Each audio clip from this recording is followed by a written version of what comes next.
Good afternoon students, welcome to my new channel AD political classes. बेटा, जैसे कि आपको पता है, हमने एमए पॉलिटिकल साइंस फाइनल की बुक स्टार्ट की हुई है, भारत की विदेश नीति। इसका सेक्शन फोर्थ हम कर रहे हैं। 1, 2, 3 सेक्शन हम कर चुके हैं और फोर्थ सेक्शन का भी एक टॉपिक हम कर चुके हैं अभी, जो है सार्क। और दूसरा टॉपिक है गुटनिरपेक्ष, तीसरा है बेटा आसियान। और उसके बाद हमने एक टॉपिक स्टार्ट किया था भारत और संयुक्त राष्ट्र यूएन वाला। उसकी एक वीडियो हो चुकी है, ये सेकंड वीडियो है, आप देख सकते हैं पहली वीडियो को, उसमें इंट्रोडक्शन पार्ट है। ठीक है। अब क्वेश्चन नंबर 2 क्या बनता है, उसका योगदान या भूमिका अगर आपको पूछ ली जाए तो आप कैसे लिखोगे बेटा।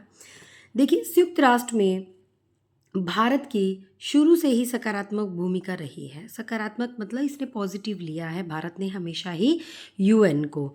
भारत ने समय समय पर संयुक्त राष्ट्र को अपना सहयोग दिया है और वो सहयोग क्या है, अपने उद्देश्यों की पूर्ति के लिए संयुक्त राष्ट्र ने जो भी नीतियां या कार्यक्रम एवं योजनाएं बनाई, सभी में भारत किसी न किसी रूप में योगदान देता रहा है, अर्थात वो यूएन से जुड़ा रहा है। अब आप ध्यान से समझेंगे बेटा कि संयुक्त राष्ट्र में भारत की भूमिका क्या है। मोस्ट इम्पॉर्टेंट क्वेश्चन है बेटा, ये कई बार पेपर में आया है और मैं आपसे डिस्कस भी करूंगी प्रीवियस क्वेश्चन पेपर, उसमें आप देखोगे। इंट्रोडक्शन पार्ट इसका वीडियो 1 में है इसी टॉपिक के अंतर। अब क्या है, संयुक्त राष्ट्र को क्यों पसंद करता है भारत। वैसे तो और भी बहुत सारे संगठन थे जैसे नाटो, सीटो आदि, इनमें तो किसी में भी पार्टिसिपेट नहीं किया ना भारत ने। संयुक्त राष्ट्र में क्यों किया, क्योंकि इसके जो उद्देश्य हैं वही उद्देश्य किसके हैं, भारत के हैं। अब देखो क्या क्या है, भारत क्या चाहता है, शांति और सुरक्षा, अंतर्राष्ट्रीय शांति एवं सुरक्षा में भारत का सहयोग हो। और बेटा इसी को ही यही संयुक्त राष्ट्र चाहता है और यही भारत चाहता है। दूसरा, संयुक्त राष्ट्र को सामाजिक आर्थिक क्षेत्र में सहयोग दिया भारत ने, क्योंकि भारत चाहता है कि सभी देश जो हैं वो सामाजिक और आर्थिक दृष्टि से संपन्न हो। भारत ये चाहता था, संयुक्त राष्ट्र भी ये चाहता था, इसलिए भारत ने इसमें उसका सहयोग किया। उसके बाद आता है संयुक्त राष्ट्र में भारतीयों का योगदान। अब भारत की भूमिका की बात कर रहे हैं तो भारतीय किस किस पोस्ट पे हैं, क्या क्या कार्य कर रहे हैं संयुक्त राष्ट्र में, ये हमें पता होना चाहिए। उसके बाद आता है निषेधाधिकार मुद्दा। अब ये क्या है बेटा, एक वीटो पावर है। ठीक है, वीटो। अब ये 5 देश ऐसे हैं जिनके पास वीटो पावर है। ठीक है, ABRCF से आप उसको नाम याद कर सकते हो, मैंने आगे उसको पढ़ाया हुआ है। इसी निषेधाधिकार के मुद्दा जब हम करेंगे उसके अंदर इसको डिस्कस करेंगे। उसके बाद आता है साम्राज्यवाद व उपनिवेशवाद का विरोध किया भारत ने, क्योंकि भारत खुद जेल के आया था। ब्रिटिश जो थे उनका साम्राज्यवाद हम पर चला, उन्होंने हम पर अधिकार कर रखा था, ये सब हम झेल के आए थे तो हमें पसंद नहीं था और इसलिए भारत ने इसका विरोध किया। कहाँ पे, इंटरनेशनल लेवल पे, संयुक्त राष्ट्र में। अब उसके बाद है प्रजातीय, जाति के आधार पर या रंग भेद के आधार पर जो भी भेदभाव होता है उसका भारत ने क्या किया, विरोध। और संयुक्त राष्ट्र भी ये चाहता था कि किसी के भी साथ किसी भी प्रकार का भेदभाव ना हो। अगला है निशस्त्रीकरण। निशस्त्रीकरण क्या है बेटा, शस्त्रों की होड़ को रोकना। अब देखो कितना ज़्यादा शस्त्र बनाने का और खरीदने का कारोबार ये चल रहा है। भारत कहता है कि इसको रोको, क्योंकि यही तो युद्ध का कारण बनते हैं। शक्ति का प्रदर्शन करना, इतना धन खराब करना, वो धन कितने लोगों में काम आ सकता है देश के, जिससे हम शस्त्र खरीदते हैं। तो इसका भारत ने विरोध किया है, शस्त्रीकरण का, शस्त्रों का, और उसको क्या बोलते हैं, निशस्त्रीकरण। नए राज्यों का संयुक्त राष्ट्र में प्रवेश। भारत ने हमेशा ये चाहा है कि बहुत सारे नए राज्य जो अभी स्वतंत्र हुए हैं वो सभी या दूसरे सभी राज्य माने देश, संयुक्त राष्ट्र का हिस्सा बने। आइए अब पढ़ते हैं एक एक पॉइंट जो जो हमने अभी देखे हैं उनके बारे में। अंतर्राष्ट्रीय शांति और सुरक्षा में भारत का सहयोग क्या है, क्या रहा है। भारत ने अंतर्राष्ट्रीय शांति और सुरक्षा के संबंध में संयुक्त राष्ट्र को उल्लेखनीय योगदान दिया है। भारत ने क्या किया, कोरिया का संकट आया, कांगो का आया, हिंद चीन की जैसी समस्याओं का समाधान करने के लिए इसको यानी संयुक्त राष्ट्र को अपना योगदान प्रदान किया है।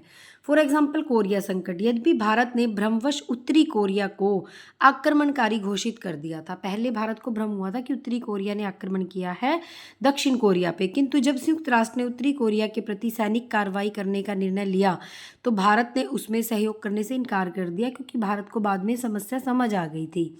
लेकिन कोरिया की समस्या को समाप्त करने में भारत ने संयुक्त राष्ट्र को पूर्ण सहयोग दिया बेटा। हिंद चीन संकट जो आया तो भारत ने संयुक्त राष्ट्र के बाहर और भीतर दोनों तरफ हिंद चीन की समस्या को हल करने हेतु पूर्ण प्रयत्न किए। इन दो का आप एग्जाम्पल इसमें अपने हेडिंग में लिख सकते हो। अब बात आती है भारत का संयुक्त राष्ट्र को सामाजिक और आर्थिक क्षेत्र में सहयोग। अब बेटा क्या है, संयुक्त राष्ट्र संघ की बहुत सारी संगठन हैं जो काम करते हैं अच्छे अच्छे मानवता के लिए, ठीक है बेटा, देश के लिए, देशों में समस्याओं का समाधान करने के लिए। तो उसके ऊपर ये अंतर्राष्ट्रीय संगठन है, ILO है, यूनेस्को है, यूनिसेफ है, WHO है, जो हमारा स्वास्थ्य से रिलेटेड इंटरनेशनल संगठन है। तो भारत ने इन सब में अपना क्या किया, योगदान दिया है। देखो भारत के प्रतिनिधियों ने संयुक्त राष्ट्र की आर्थिक और सामाजिक संस्थाओं तथा संगठनों में भाग लेकर इसको योगदान दिया है। अब ये आप एग्जाम्पल के तौर पे ये संगठन लिख सकते हो जो इंटरनेशनल लेवल के हैं। ऊपर लिखे सभी संगठनों में भारत सहयोग करता है और भारत को भी संयुक्त राष्ट्र की ओर से विशेष सहायता जो है वो प्राप्त होती है। देखो इनमें भारत भी सहयोग करता है और जो भारत को मदद की ज़रूरत होती है तो ये भी सभी इंटरनेशनल लेवल पे जो संगठन है भारत को मदद या सहायता करते हैं। अगला अब हम देखते हैं बेटा संयुक्त राष्ट्र में भारतीयों का क्या योगदान रहा है। इसके एक दो एग्जाम्पल आपको लिखने पड़ेंगे, मैंने रेड पेन से हाईलाइट किए हैं कि भारत अनेक बार आर्थिक और सामाजिक परिषद का सदस्य रह चुका है। कि एक तो आर्थिक और सामाजिक परिषद जो है इंटरनेशनल लेवल UN की, उसका क्या है, भारत सदस्य रह चुका है पहले से ही। इसके अतिरिक्त कुछ विशिष्ट भारतीयों द्वारा संयुक्त राष्ट्र को सहयोग प्रदान किया गया। कौन कौन से हैं वो, उदाहरण के तौर पे आप देखोगे विजय लक्ष्मी पंडित जो महासभा की अध्यक्ष रह चुकी हैं, UN की जो महासभा है ना उसकी अध्यक्ष रह चुकी हैं। BN राव अंतर्राष्ट्रीय न्यायालय के न्यायाधीश रह चुके हैं। बेटा कोई छोटी बात नहीं है ये कि भारत के बेटा इतने बड़े लेवल पे हमारे BN राव जो है अंतर्राष्ट्रीय न्यायालय के न्यायाधीश रह चुके हैं। डॉक्टर राधाकृष्णन यूनेस्को के सर्वोच्च पद पर रह चुके हैं। इस प्रकार सैकड़ों भारतीय जो हैं वो कार्य करते हैं। कहाँ कार्य करते हैं, संयुक्त राष्ट्र में। हमारा क्वेश्चन ही यही है कि भारत की भूमिका क्या है, तो हम भारत के योगदान बता रहे हैं एक एक करके कि क्या क्या भारत संयुक्त राष्ट्र के UN के लिए करता है। आगे आता है बेटा निषेधाधिकार मुद्दा। अब ये क्या होती है, वीटो पावर। अब देखो ये 5 देश हैं ABRCF, इसको ऐसे याद कर लो। ABRC एक पोस्ट होती है जो BO दफ्तर में पॉइंट हुई थी, अभी पोस्टें निकली थी, उसके साथ F लगा दो, ABRCF, ठीक है। अब इसमें A से क्या है बेटा, अमेरिका, B से क्या है, ब्रिटेन, R से क्या है, रूस, और C से है चीन, और F से क्या है, फ्रांस। ये बेटा 5 देश ऐसे हैं जिनके पास वीटो पावर है, निषेधाधिकार। मतलब अगर कोई भी फैसला लिया जाता है संयुक्त राष्ट्र में, अगर इनमें से एक भी ये वोट कर दे कि मैं इसके खिलाफ हूँ तो वो बात रद्द हो जाती है। मतलब नेगेटिव है ये बात। अगर भारत चाहता है कि पाकिस्तान के साथ ये मुद्दा है और ये ऐसे सॉल्व होना चाहिए, अगर 4 देश हमारे साथ हैं और चीन ने वीटो पावर का इस्तेमाल कर दिया, मतलब उसने ना कर दी, तो कोई भी हमारे पक्ष में कोई कार्य नहीं कर सकेगा। इतनी बड़ी बात है ये वीटो पावर। अब देखो संयुक्त राष्ट्र की सुरक्षा परिषद ने स्थायी सदस्यों को प्राप्त निषेधाधिकार की शक्ति से भारत संतुष्ट नहीं है। भारत को ये अच्छा नहीं लगता, संतुष्ट नहीं है भारत। क्यों?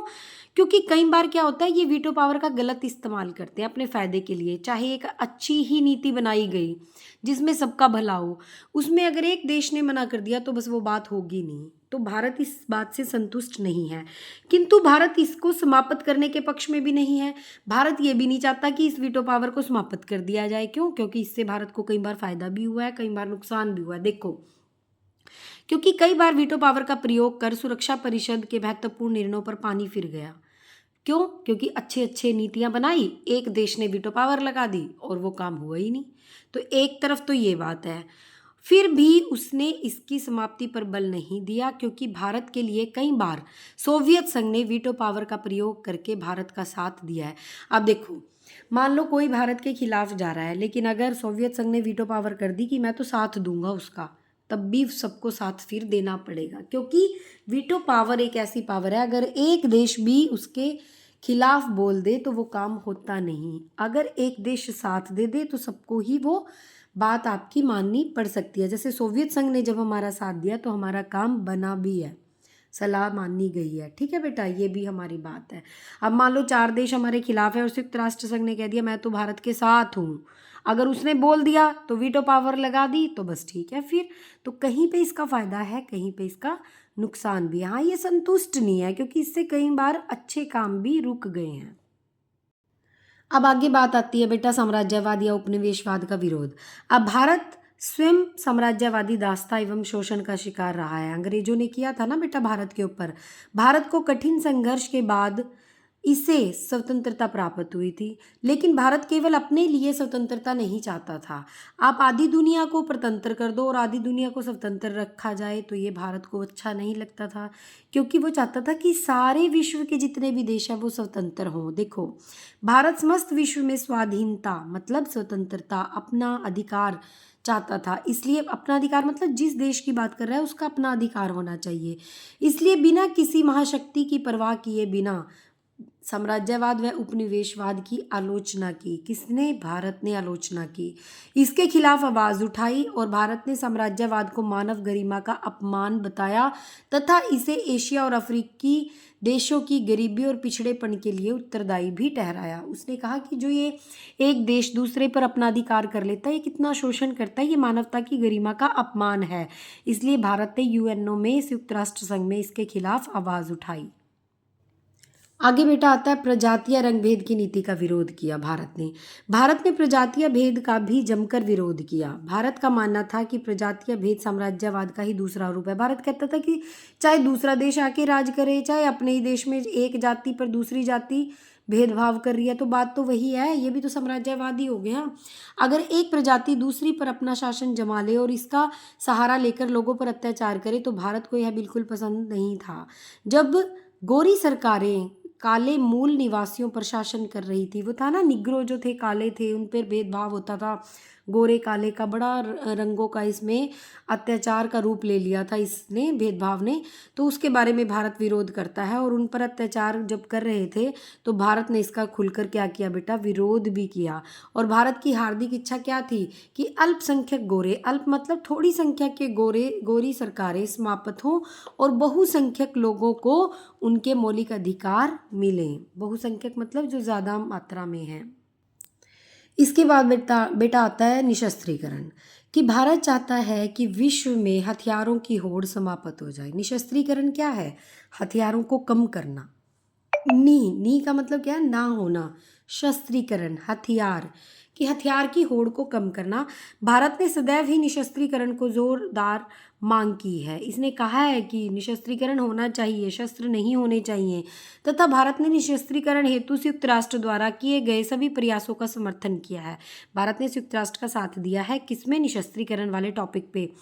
भारत हथियारों को विश्व शांति के लिए सबसे बड़ा खतरा मानता है और हथियारों के निर्माण पर प्रतिबंध लगाने के लिए अपार धनराशि भी बचेगी। यह भी भारत कहता है कि जितनी धनराशि हथियारों पर लग रही है वो सारी बचेगी इस राशि से, जिससे संबंधित देश अन्य देशों के विकास कार्य में लगा सकते हैं। कि इसका जितना धन जो है वो इसमें लगा रहे हैं हथियारों में, उससे दूसरे देशों के विकास करने में हम सहायता कर सकते हैं। भारत ने ही सर्वप्रथम संयुक्त राष्ट्र संघ में परमाणु शक्ति के शांतिपूर्ण और रचनात्मक उपयोग का सुझाव जो था वो रखा था, जिसे अनेक देशों ने सराहा भी था। मतलब अनेक देशों ने इसकी प्रशंसा भी की थी भारत की इस टॉपिक पे कि भारत शस्त्रों को नहीं चाहता। अगर शस्त्र ही नहीं होंगे तो युद्ध भी नहीं होगा। अब लास्ट है बेटा नए राज्यों का संयुक्त राष्ट्र में प्रवेश। अब भारत ये चाहता था कि संयुक्त राष्ट्र बढ़े, सारे देश इसके अंदर शामिल हों। तो भारत ने संयुक्त राष्ट्र में नए राज्यों माने देश को प्रवेश देने के संबंध में 1950 से चले आ रहे गतिरोध, जो मतलब इसमें रुकावट आ रही थी, उसका अंत करने की में भूमिका निभाई है। देखो किस में भूमिका निभाई भारत ने? कि नए राज्यों को मिलाने में जो गतिरोध मतलब जो रुकावटें आ रही थी, भारत ने उसमें महत्वपूर्ण भूमिका निभाई। कैसे? उस टाइम पे सबसे बड़े देश या कह लो महाशक्ति के रूप में कौन थे? अमेरिका और सोवियत संघ। दोनों ही महाशक्तियों ने संयुक्त राष्ट्र में अपना प्रभुत्व बनाए रखने के लिए क्या किया? अपने विरोधी देशों को इसका सदस्य बनाए रखने के लिए तैयार ही नहीं हुए। ये चाहते थे कि हम ही इसमें अधिकारी बने रहें और कोई दूसरा देश इसमें शामिल न हो। भारत ने क्या किया? दोनों देशों से चर्चा की और अपने विचार रखे कि ये दो किसी देश के संयुक्त राष्ट्र में प्रवेश के लिए निषेधाधिकार का प्रयोग नहीं करेंगे। निषेधाधिकार अभी पढ़ के आया, वीटो पावर। ये दोनों, जैसे मान लो भारत चाहता है कि मैं सदस्य बनूं, इनमें से एक ने वीटो लगा दी तो वो सदस्य बन ही नहीं पाया, इन्होंने कह दिया हम तो नहीं मानते। तो अगर एक भी मना कर दे तब भी वो काम नहीं होता। अभी हमने पढ़ा था ना बेटा इसके बारे में, वीटो पावर के, वही। तो भारत ने इनको कहा, अमेरिका और सोवियत संघ को, कि आप नहीं करोगे अगर कोई इसमें आना चाहता है। भारत की बात का दोनों महाशक्तियां जो थी वो सहमत हो गई और नेहरू की प्रेरणा से संयुक्त राष्ट्र में नए देशों के प्रवेश का प्रश्न हल हो गया। अब आगे क्या हुआ, और 1955 में बेटा 16 देशों ने संयुक्त राष्ट्र में प्रवेश किया। देखो 1950 में रुकावट आ गई थी कि नए देश आएंगे नहीं, ये कौन कर रहा था रुकावट, अमेरिका और सोवियत संघ।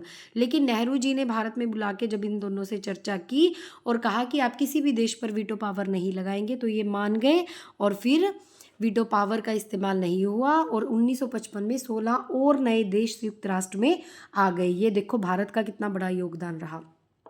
अतः निष्कर्ष रूप में हम कह सकते हैं कि भारत और संयुक्त राष्ट्र के संबंध जो थे वो सहयोग, शांति और विकास पर आधारित हैं तथा भविष्य में भारत की स्थायी सदस्यता इसे और मजबूत बना देगी। ठीक है, ये भी हम कह सकते हैं। और निष्कर्ष तो आप जितना मर्जी बड़ा लिख सकते हो, जो आप पीछे इस पर पढ़ के आए हो। अगर आपको नोट्स ईजी लग रहे हैं तो आपको व्हाट्सएप पर मिल जाएंगे, आप कमेंट बॉक्स में लिख सकते हो। अगर आपको चैनल अच्छा लग रहा है तो प्लीज़ सब्सक्राइब करें, लाइक करें, कमेंट करें। Thank you so much.